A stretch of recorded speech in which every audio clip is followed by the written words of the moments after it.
किराए पर दे रखा था घर उसने, किराए पर दे रखा था घर उसने।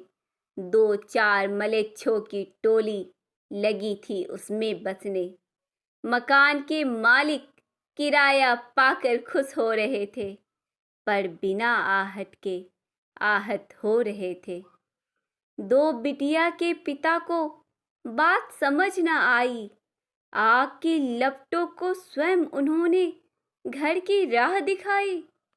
छोटी 8 और बड़ी 16 बरस की हो चली थी।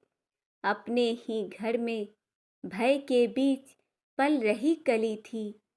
भय का वो भाव जब पिता को बताया, भय का वो भाव जब पिता को बताया, पिता ने घर किराएदारों से खाली कराया। किराएदार बदले की आग में जल उठा।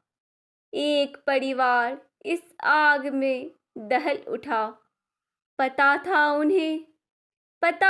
उन्हें ट्यूशन वो हर रोज जाती है। संध्या होने पर भी अकेली ही वापस आती है। 20 दानवों की टोली थी, 20 दानवों की टोली थी। 16 साल की वो लड़की बिल्कुल अकेली थी। अंग के हर अंश पर दांत के निशान थे। आधी रात जब होश आया तब देह मृत समान थे। मानवता की नग्न सूरत लड़खड़ा रही थी। बिना वस्त्र के वो द्वार द्वार खटखटा रही थी। एक महिला ने द्वार खोला तो कलेजा मुंह को आया। एक महिला ने द्वार खोला तो कलेजा मुंह को आई। मूर्छित हो घायल कली उसी की बाहों में जा समाई। बिना चीख के कराहने की आवाज सुन रही थी। वो अपने वस्त्र से उसकी देह ढक रही थी। कभी होश में आ रही थी, कभी बेहोश हुए जा रही थी। बड़ी मुश्किल से अपने घर का पता दे पा रही थी। जानहाल बेटी का पिता दौड़ा आया। जानहाल बेटी का पिता दौड़ा आया। होश खोकर भी अपना बिटिया को अस्पताल लाया।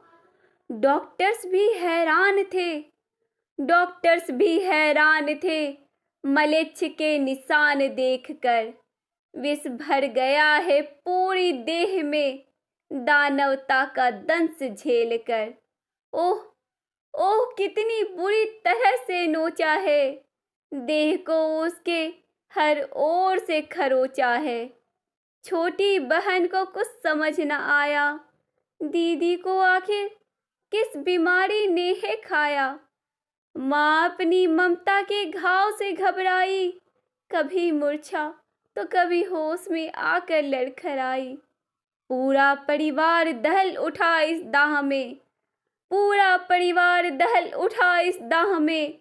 शहर जल ना जाए इसलिए न्याय छुप गई अन्याय के राह में।